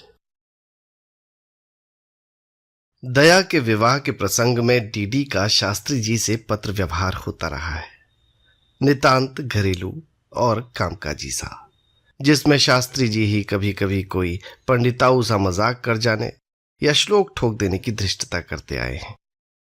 बालक डीडी सर्वथा बुजुर्ग बना हुआ है और पिछले कई पत्र तो उसने औपचारिक कुमाऊनी में ही लिखे हैं। इन पत्रों से शास्त्री जी के मन में डीडी की एक दबे ढके लड़के के रूप में छवि उभरती है, किंतु यही दबा ढका लड़का उसी बेढंगी रफ्तार से वही बेतुके पत्र बेबी के नाम डालता चला जा रहा है। साहित्य अनुरागी शास्त्री जी डीडी के इन पत्रों को भी बांचते रहे यथापूर्व और मैत्रेयी के हित उन पर टीका भी करते रहे। अब अपने को ये धोखा दे सकना असंभव था कि ये पत्र किसी परोक्ष विधि से आयुष्मती दया को संबोधित हैं। गनीमत है कि लड़का अब प्रेम पुराण नहीं छेड़ता इन पत्रों में। शास्त्री जी नहीं जानते कि लड़के को मालूम हो चुका है लड़की की कृपा से कि हे निर्मल मन, जब तुम उसे लिख रहे होते हो तब अपने को ही नहीं अपने भावी श्वशुर को भी लिख रहे होते हो। पत्र अब इतने बड़े नहीं होते कि बैरंग हो जाएं। उनमें अधिकतर किसी हाल में पढ़ी पुस्तक या हॉल में देखी फिल्म या हाल में मिले व्यक्ति की समीक्षा सी होती है। वैचारिक अनुशासन पहले से अधिक है, भावुकता पहले से कम। गुलनार नामनी एक स्त्री का तो उसने बहुत ही रोचक शब्द चित्र प्रस्तुत किया है। जो हो, अब ये मान सकना कठिन है कि पिछले पत्रों में इस लड़के ने जो प्रणय निवेदन किया था सो इस मैत्रेयी के नाम ही, जिसके पिताजी की भूमिका शास्त्री जी को मिली हुई है। किंतु इस लड़के ने तो वहीं नैनीताल में शादी की भीड़ भाड़ में मैत्रेयी को देखा है। क्या इतना भर साक्षात प्रेम हो जाने के लिए पर्याप्त है? शास्त्री जी के लिए विचारोत्तेजक है ये प्रश्न। प्रेम हो सकने के लिए कितनी अवधि आवश्यक है? उनका पंडित मन इसके दो परस्पर विरुद्ध उत्तर प्रस्तुत करके अपने पांडित्य का परिचय देता है। प्रेम हो सकने के लिए एक स्तर पर क्षण के सहस्रांश की अवधि पर्याप्त है और दूसरे स्तर पर अनेकानेक कल्पों की भी अपर्याप्त। शास्त्री जी ने स्वयं कभी प्रेम नहीं किया है जो अनुभव के आधार पर इसमें से कोई एक विकल्प सही ठहरा सके। इतना अवश्य है कि विवाह से ठीक 1 वर्ष पूर्व उन्होंने दूध विनायक में अपने एक मित्र के यहाँ एक कन्या देखी थी। बल्कि देखी कहना उचित न होगा, क्योंकि इस कुमारी का चेहरा तारा व क्षात्र कुल कमलिनी नामक उस पुस्तक के पीछे छिपा हुआ था जिसे वो मनोयोग से पढ़ रही थी, और ये कन्या उनके मन को भा गई थी। ये नहीं कि शास्त्री जी प्रेमासक्त अथवा कामासक्त अवस्था को प्राप्त हो गए थे, यही कि अनंतर ये जानकर उन्हें अपार आनंद हुआ कि पोथी बांचने वाली ये कन्या इसलिए काशी लाई गई है कि उसके पिता डॉक्टर चिंतामणि पंत शास्त्री जी के पिता को समधी बनाना चाहते हैं। शास्त्री जी के पिता ने, जो बहुत जल्दी विधुर हो गए थे और जिन्होंने दूसरा विवाह नहीं किया था, इस प्रस्ताविता के जन्मांग चक्र की, सामुद्रिक लक्षणों की और स्वास्थ्य की विस्तृत परीक्षा करवाई। स्वास्थ्य परीक्षा के लिए उनके मित्र हकीम दुर्गादत्त विशेष रूप से मुरादाबाद से बुलवाए गए और उन्होंने नाड़ी देखकर बताया कि कन्या निरोग है। अनुशासनबद्ध दिनचर्या में तरुण शास्त्री के लिए इस बात का बहुत कम अवसर था कि वो दिवा स्वप्न देखे, किंतु जब जब ऐसा अवसर आया तब तब उसने अपने को एक गौरवर्णा कोमलांगी सुकन्या का स्मरण करते पाया, जिसके चेहरे के स्थान पर किशोरीलाल गोस्वामी कृत तारा व क्षात्र कुल कमलिनी शोभायमान थी। एक बार उन्होंने चौखंबा में गोपाल मंदिर के पास से गजरा खरीदने की धृष्टता की और विचित्र किंतु सत्य कि गजरे के मोतियों से उसे क्षात्र कुल कमलिनी की महक मिली। ये बात युवा शास्त्री ने किसी को बताई नहीं। एक तो उसकी किसी से इस प्रकार की मित्रता नहीं थी, दूसरे जिससे विवाह ठहर चुका हो उसके संदर्भ में प्रेम की चर्चा करना उसे विचित्र प्रतीत होता था। विवाह से कुछ ही महीने पूर्व युवा शास्त्री ने सुंघनी साहुओं के बेटे जयशंकर से पूछा था कि क्या हिंदी में किसी को भेंट करने योग्य अच्छा उपन्यास मिलेगा, किंतु पूछने पर भी यही नहीं बताया था कि पुस्तक भेंट किसे करनी है। जयशंकर की सलाह पर उन्होंने बंकिम की दुर्गेश नंदिनी का अनुवाद खरीदा था, जो दुर्भाग्य से कभी उसे दिया नहीं जा सका, जिसके लिए वो लिया गया था।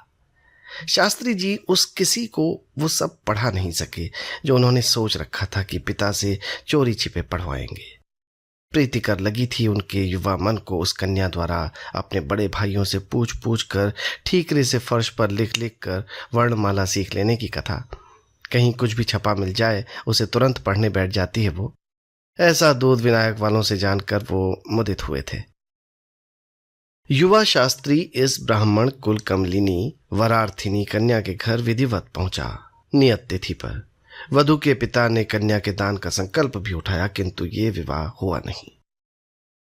जब शास्त्री के पिता ने मेरा बेटा आपके यहां कुछ खाएगा तो ककड़ी के पानी में गुथे आटे की पूरी ही ऐसा हट किया, तब अल्मोड़ा के सारे ब्राह्मण समाज ने काशी के पोंगा पंडितों की इस हठ धर्मिता को अमान्य ठहराया और चुनौती भरे स्वर में कहा, विवाह तभी होगा जब आपका पुत्र ससुर गृह का भात खाने को राजी होगा।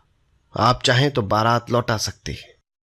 सप्तपदी के बिना विवाह अपूर्ण है, इसलिए हम इस कन्या का विवाह शीघ्र ही किसी और से बिना हिचक करा देंगे, किंतु आपके इस पुत्र को इस समाज से कोई कन्या नहीं मिलने देंगे। उस क्षण युवा वर का मन हुआ था कि पिता की आज्ञा की अवहेलना करके कह दे कि मैं भात खाने को तत्पर हूं, विवाह जारी रखिए, किंतु ऐसा वो कर नहीं पाया था। और कुल पुरोहित ने आनन फानन में उसी रात एक ग्राम्या से काशी के पंडित का विवाह करा के शास्त्रियों की हठधर्मिता की लाज रखवा ली। क्या शास्त्री जी को किसी भी अर्थ में उस कन्या से प्रेम हुआ था जिसके चेहरे की जगह किशोरी लाल गोस्वामी का साहित्य प्रतिष्ठित था? शास्त्री जी के पास इस जिज्ञासा का कोई समाधान नहीं।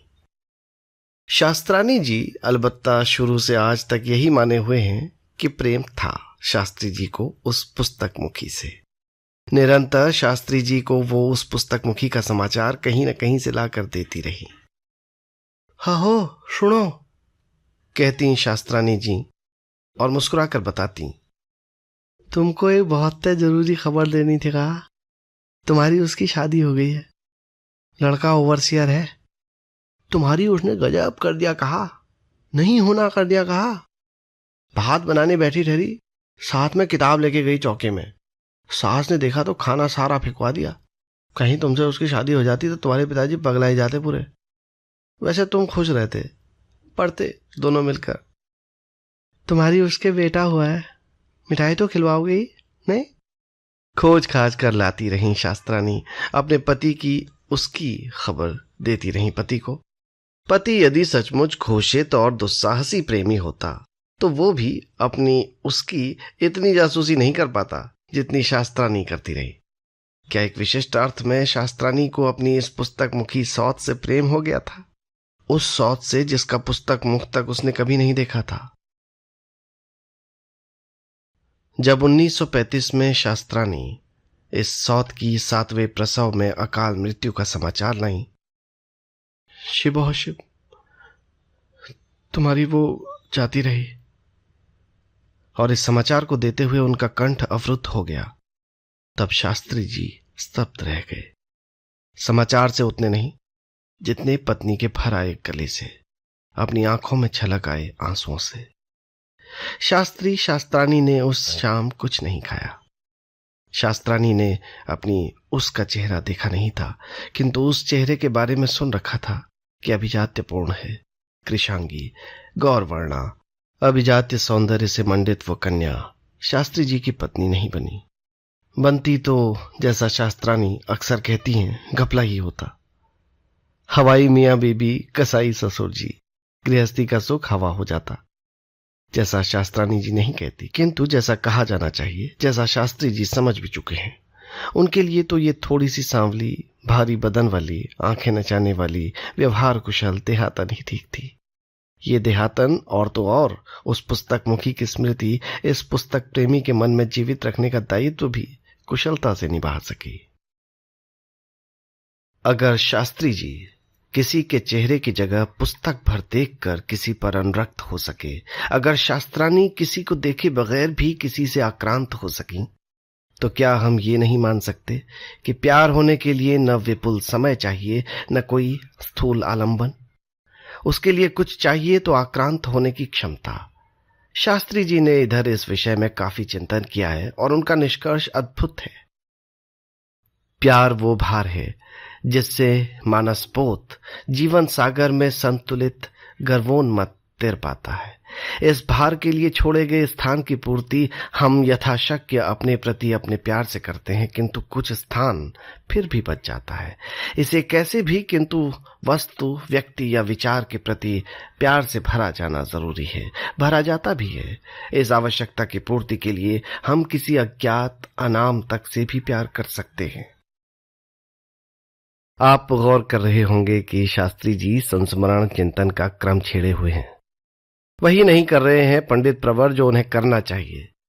इस तथ्य से साक्षात कि अगर उस लड़के ने अपने मानसपोत के उस रिक्त स्थान में मैत्रेयी के प्रति अनुराग भर लिया है, तो मैत्रेयी के पिता की हैसियत से वो इस संबंध में क्या कहना या करना चाहते हैं। उनके पास बहुत ही स्पष्ट सा एक उत्तर है। दया के विवाह के बाद देखेंगे। वो ये भी जान लेने का कोई यत्न नहीं कर रहे हैं कि कई मैत्रेयी भी अपने मानसपोत में वो रिक्त स्थान डीडी की स्मृति के सहारे तो नहीं भर ले रही है, या ऐसा तो नहीं कि वो जान चुके हैं और इस बारे में भी दया के विवाह के बाद सोचेंगे। जहां तक बेबी का सवाल है, हमें ये तथ्य रेखांकित करना होगा कि दया से विवाह न करके डीडी ने उसे निराश नहीं संतुष्ट किया है। अगर वो दया का वर्ण कर लेता तो सिद्ध होता कि न केवल वो बेचारा है बल्कि बेचारगी से ही विवाह भी करना चाहता है। उस दशा में उसे बहुत ही सामान्य किस्म का मूर्ख मानना होता। बेबी उसे असामान्य किस्म का मूर्ख माने हुए है। उसके प्रसंग में शिव शिव इतना सुना है उसने कि वो उसे शिव ही शिव मालूम होने लगा है। मानवों में डीडी उसके लिए कुछ वैसा ही प्रीतिकर उटपटांग किस्म का जीव है जैसा कि देवी देवताओं में शिव। संभव है कि मध्यवर्गीय प्रेम कथा में मिथक पुराण और धर्म घसीट लाने की धृष्टता के लिए आप मुझे धिक्कारें, किंतु शास्त्रियों की ये बेटी उस डीडी को लाटे की संज्ञा दे चुकी है, और लाटा मिथक में कोई है तो शिव ही। अगर परिवार के और जन, खासकर बेबी की ईजा यानी मां, इस लाटे को भीषण रूप से अयोग्य वर ठहरा रहे हैं बेबी के लिए, तो ये भी मिथक सम्मत बात ही है। सुनैना के सुनैनों को कितना कष्ट हुआ था भोला भंडारी वर महोदय को देखकर। ये शास्त्री पुत्री को भली भांति ज्ञात है। उसे पहले भी पता था कि डीडी ये पत्र उसी के लिए लिख रहा है।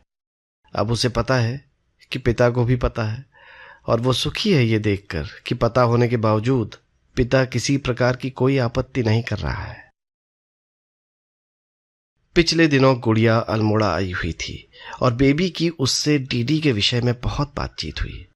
प्रकट हुआ कि जितने किस्से डीडी के शिवो शिव होने के हैं, उतने ही क्या अणकसचस यानी क्या पता जाने कैसा कैसा यानी विचित्र और हास्यास्पद होने के भी हैं। न सिर्फ ये कि उससे मारगांठ पड़ जाती है, बल्कि ये भी कि अक्सर वो ऐसे पाखानों में टट्टी कर चुका होता है जिनमें दुर्भाग्य से नल में पानी ना आ रहा हो, कि उससे टूथपेस्ट का ढक्कन नहीं लग पाता, कि उसकी पतलून पीछे से फट जाती है और उसे पता नहीं चलता कि उसके चौड़े पांवों को जो जूते काटते हैं वो बहुधा उन जूतों को हवा में लटकाए हुए चलने के लिए बाध्य होता है। और हाँ, एक बार क्या हुआ ना, डीडी राजू को रामपुर की एक सड़क में ऐसा लगा कि सामने से मिट्टी के तेल की टंकी वाली जो बैलगाड़ी जा रही है उसमें से तेल चू रहा है। बेचारा दौड़कर गाड़ीवान के पास पहुंचा कि भाई तुम्हारी तेल की टंकी लीक कर रही है बल। गाड़ीवान ने कहा कि बैल की टंकी लीक कर रही है, हमारी नहीं। खूब हंसे गुड़िया और बेबी डीडी की बातें करके। क्या वही लोग हमें प्रीतिकर नहीं होते जिन पर हम हंस सके, जो हमें हंसा सके। बेबी को दया दी के विवाह की बारात के साथ डीडी के आगमन की प्रतीक्षा है, किंतु प्रेम के लिए नहीं, बदमाशी के लिए। बदमाशी का सही अनुवाद लीला होगा इस संदर्भ में, यद्यपि सुधी जनों को इस अनुवाद से किंचित आध्यात्मिक कष्ट हो सकता है। बेबी के लिए प्रेम दो अकेलेपनों के एक दूसरे को सहेजने, सहलाने और असीसने का पीड़ास्पद और पीड़ाजनित क्रम नहीं है। प्रेम उसके लिए दो जनों की स्वास्थ्यप्रद क्रीड़ा है। वो जानती है कि डीडी प्रेम को इस दृष्टि से नहीं देखता, इसीलिए वो सोचती है कि अगर डीडी आया तो वो कभी गर्वीली अलभ्य साम्राज्ञी बनकर उसी के बनाए सिंहासन पर विराजमान रहेगी और हथेली पर उसका विह्वल जिलेम्बू ग्रहण करेगी, और कभी उसे धकिया कर और उसके बनाए सिंहासन को लतिया कर दौड़ भागेगी कि मैं कोई देवी नहीं, कोई साम्राज्ञी नहीं, कौतुक कन्या हूं मात्र, और जो तेरे भेजे में अक्ल और टांगों में ताकत हो तो दौड़कर मुझे पकड़ ले और गिरा दे घास पर। हाँफता हुआ झुक मुझाफती हुई पर। डीडी टैक्सी से अल्मोड़ा आया है, साथ में असिस्टेंट भी है उसके, फिल्म बनाएगा। ये घटना जितनी उल्लेखनीय डीडी के लिए है उतनी ही अल्मोड़ा शहर के लिए। डीडी दया के लिए महंगी साड़ी लाया है, 350 की होगी कम से कम। नहीं, 350 की तो क्या होगी, अभी पिछले साल मेरी मामी ने ली थी कुसुम की शादी के लिए। 2-2.5 की ऐसी आती है ये वाली कांजीवरम टेम्पल। महारानी रेड, कलर चॉइस अच्छी है, जरा डिफरेंट भी हो गया ना। टैग तो इस पर 290 का है। अरे वहां डिस्काउंट होता है रहने वाला हुआ। डीडी बेबी के लिए भी साड़ी लाया है और पाजेब भी। बेबी के लिए साड़ी लाना कैसा हुआ ये? जो तो बेबी को बहनी समझकर यानी बहन समझकर लाया है, तो क्या गुड़िया उसकी बहन नहीं ठहरी बल? और ये झनक झनक पायल बाजी क्या ला रहा होगा? अनूप शहर ठाकुर द्वार वाली समझ रखी उसने हमारी बेबी। डीडी टैक्सी से आया है और इसी टैक्सी से कल विदा के बाद दिल्ली लौट जाएगा। डीडी अपनी टैक्सी सबको इस्तेमाल करने दे रहा है। दिल्ली से टैक्सी लेकर आने में कितने लगते होंगे मम्मी? कौन गया होगा टैक्सी से, किसे मालूम हो रहा होगा? दीदी मामा का सूट देखा मम्मी? सूट, अरे और ही बात हो रही उसकी, सूट बूट टाई। एक टाई बब्बन के लिए भी ला रहा बल। बब्बन बेचारा इंटरव्यू की वजह से आ ही नहीं सका। बहुत प्रेम ढरा बब्बन और डीडी में नानछिना से यानी बचपन से। डीडी मामा मोटा भी रहा मम्मी? अरे मोटा कहाँ रहा, हाँ थोड़ा मुंह में अब सिरी जैसी आ रही, अंग भी भार रहा वैसे। शिबो, कितना संतोष होता काकी को अगर जिंदा होती तो। अभी लाख वाला हुआ कि नहीं मम्मी हमारा डीडी मामा? अब इसकी शादी बेबी कंजा से हो जाएगी ना। और बबली दी बगैर ग्लिसरीन के जब चाहे तब न्योत जा सकने वाले अपने आंसू रंगवाली के पिछौड़े कोने से छट पहुंच कर हंस देती है और चपतिया कर मुनिया को कहती है, तेरी जैसी बूढ़ी आमाएं गठजोड़ कराने बैठेंगी तो मामाओं की कंजाओं से शादियां भी हो रहेंगी। डीडी की सारे घर में चर्चा है, नगर में चर्चा है। डीडी सुन रहा है, क्योंकि इस नगर में जो भी कहा जाता है सबको सुनाकर कहा जाता है। पीठ पीछे भी कहा जाता है तो किसी ऐसे भरोसे के व्यक्ति से जो किसी से न कहना का अर्थ जानता है, मतलब यहां जाते ही सबसे कह देना। डीडी सुन रहा है और प्रसन्न हो रहा है। लिखते हुए मेरी लेखनी लजाती है, किंतु सत्य ये है कि इतना प्रसन्न तो वो कभी कोई अच्छी सी कविता लिख या पढ़कर भी नहीं हुआ। व्यंग्य और ईर्ष्या के स्वर भी सुन रहा है डीडी, पर ये बोल भी मीठे लग रहे हैं उसे। व्यंग्य और ईर्ष्या का पात्र समझा जाना इस समाज में महत्वपूर्ण व्यक्ति के रूप में मान्य हो जाने की निशानी है। अब तक उसे कोरा देबिया कह दिया जाता था, अब उसका उपनाम रखने की आवश्यकता अनुभव की गई है इस नगर में, इस समाज में, ताकि पहचाना जा सके कि तुरंत किस देबिया की बात हो रही है। देबिया मास्टर, देबिया डियर, देबिया ताड़, देबिया यस सर, देबिया डिनर, देबिया बोतल तो पहले से ही थे नगर में। अब एक और देबिया चढ़ गया है इस सूची में, देबिया टैक्सी। जैसे लखनऊ का थानेदार देवीदत्त जोशी एक बार मित्रों से रात का खाना मेरे यहां ही खा लेना कहने की जगह रात का डिनर मेरे यहां ही रहेगा कहने और फिर वही रोटी और आलू मूली की सब्जी खिलाने के कारण सारे समाज में देबिया डिनर के रूप में प्रतिष्ठित हुआ, उसी तरह ये बंबई का देवीदत्त तिवारी एक बार टैक्सी से अल्मोड़ा आने और उसी टैक्सी पर घूमने फिरने के कारण आजीवन दिव्या टैक्सी। डीडी जानता है कि ये महत्व उसे धोखे में मिला है। अभी वो लाखों वाला हुआ नहीं है, वो गुलनार का वैभव ओढ़ कर आया है। किंतु डीडी चाहता है कि अब वो सचमुच लाखों वाला बन जाए, किसी के योग्य बनते बनते इस योग्य बन जाए कि गुलनार की तरह उसे भी भारतीय रुपया बहुत सस्ता मालूम होने लगे। जिस भारतीय अमीरी ने उसको हिकारत से देखा है, उस भारतीय अमीरी को वो हिकारत से देख सके। किसी भी दृष्टि से स्तुत्य नहीं माना जा सकता प्रतिशोध की इच्छा से उत्पन्न इस प्रेरणा को। क्या इसी को वो विद्रोह कहता है? नहीं, जरा उसकी सुनिए, वो क्या कहता है। वो कहता है, मुझे किसी व्यक्ति से नहीं, इस देश की दरिद्रता से बैर है। और आप गलत समझ रहे हैं। चक्रपथ पर यशार्जन यात्रा पूरी करके लौटने के बाद मैं पोटली में वे जो अशरफियां बांध कर लाऊंगा, सो इसलिए नहीं लाऊंगा कि अपने अमीर रिश्तेदारों को उनकी चमक से आतंकित कर सकूं। मैं उनसे अपने 3 दरिद्र संबंधियों की अतृप्त आकांक्षाएं पूरी करूंगा। तुझे क्या चाहिए मोहन? हुचकी? स्कॉच की 1 बोतल? मिलेगी। तुम्हारी निगाह बार बार कौशल की घरवाली के गले पर क्यों टिकती है? क्यों बार बार तुम छू कर देखती हो वो हीरे का पेंडेंट पपलीदी? तुम्हें भी चाहिए वैसा? मिलेगा। सुशीलो भाव, क्यों दिन मान कड़बड़ लगा रखती हो जर्जा तुम अपने बेटे के सामने? वो नहीं करा सकता तुम्हें 4 धाम। कहां से कराए? 200 रुपये की तनख्वाह में मैं करा दूंगा।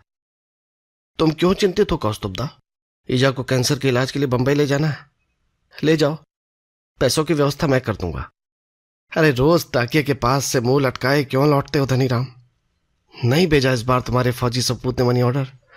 नहीं भेज सका होगा, उसका भी परिवार बड़ा हो गया अब। पिछले ही महीने उसकी एक और लड़की हो गई सुना। बेसी तो रुपये भेजता है ना वो। मुझसे लो और गुड़गुड़ाओ मजे से हुक्का। हाय त्रिलोकिया, क्या गजब कर रहा है तू? बल्द बना खुद जोत रहा है अपना निखिद्ध खेत। अरे तेरा बैल मर गया तो क्या दुनिया के सारे बैल मर गए? देखो, ले पैसे, जा खरीद। ओ मम्मी मम्मी वाली मुनिया, होटल, हवाई जहाज, विदेश, यही सब सपने देखती है मन में, हैं? सपने में क्या देखना? ये ले, ये है आने जाने का टिकट और होटल में रहने, पेरिस में घूमने का खर्चा। हाँ, उसी पेरिस में जहां मोतीलाल जी के कपड़े धुलकर आते थे बल। तुझे क्या चाहिए भाऊ? तुझे क्या चाहिए भाऊ? गोल गोल पटरी पर चलने वाली छुक छुक? ये है, ये मेरी पोटली में ये है, ये। मुझे नहीं मालूम कि कब क्रांति आसफ अली रोड की अपनी हवेली के बाहर निकलेगी। मुझ निम्न मध्यवर्गीय में इतना धैर्य नहीं था रे, इसीलिए मैं जाकर कमा लाया ये पोटली। अब जिसे जो चाहिए यहां आए, ले जाए। मेरे दरिद्र देश, मेरे दरिद्र समाज, मेरे दरिद्र वर्ग, कुछ ऐसा हुआ है चमत्कार कि मैं आज और केवल आज, सो भी इस पोटली के खाली होने तक, इस स्थिति में हूं कि तेरी सारी इच्छाएं पूरी कर दूं, तेरी और तेरे पितरों की। तृप्यध्वम तृप्यध्वम तृप्यध्वम। ओ दरिद्र, कितनी दरिद्र है रे तेरी इच्छाएं। जब मैं डॉलर के चश्मे से देखता हूं तेरे रुपये को तो मुझे हंसी आती है तेरी परेशानी पर। यह तेरी इच्छा का सवाल तो बहुत ही छोटा सवाल है पगले। ले पकड़ ये नोट, इसमें हो जाएगा, बल्कि कुछ बच ही रहेगा। और हां देख, छुट्टा लौटाने की जरूरत नहीं। ऐसा कह रहा है कथानायक, और हम इसके अतिरिक्त तो और कर भी क्या सकते हैं कि सुने और एक दूसरे से आंखों आंखों में कहें। आज मूड में है हमारा निम्न मध्यवर्गीय युवा क्रांतिकारी।